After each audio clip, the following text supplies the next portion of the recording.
video, we have to see electric current in term of drift velocity.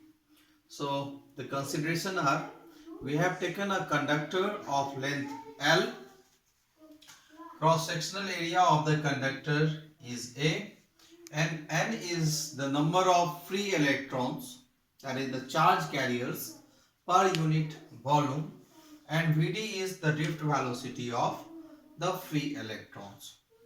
When we apply the potential difference V across the conductor, an electric field is developed inside the conductor, and that electric field is given as E equal to V by L.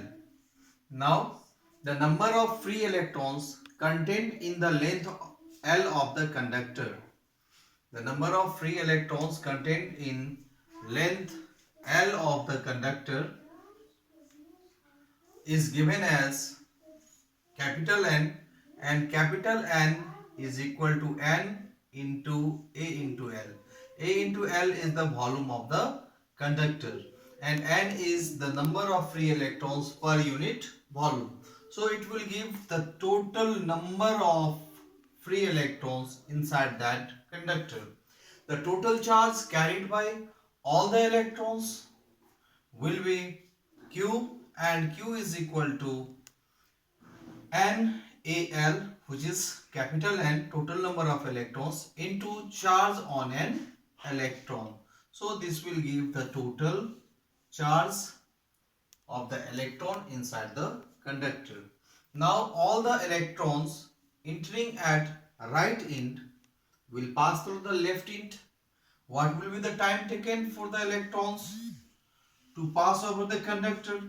That will be T, and T will be equal to length L by velocity Vd, drift velocity Vd, L by Vd.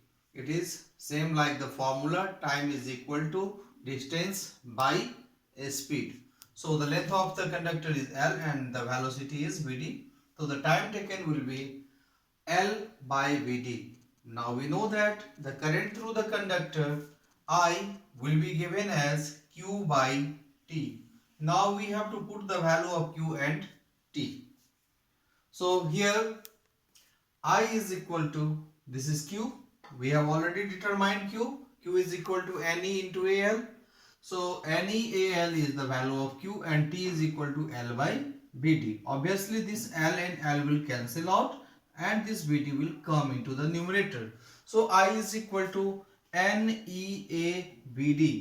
So the current depends on the number of charge carriers, number density of charge carriers, cross sectional area and the drift velocity of the electron. Now from this equation, I by A is equal to NeVd. And what is I by A? I by A is the current density. So in a scalar form, current density J is equal to Ne into Vd.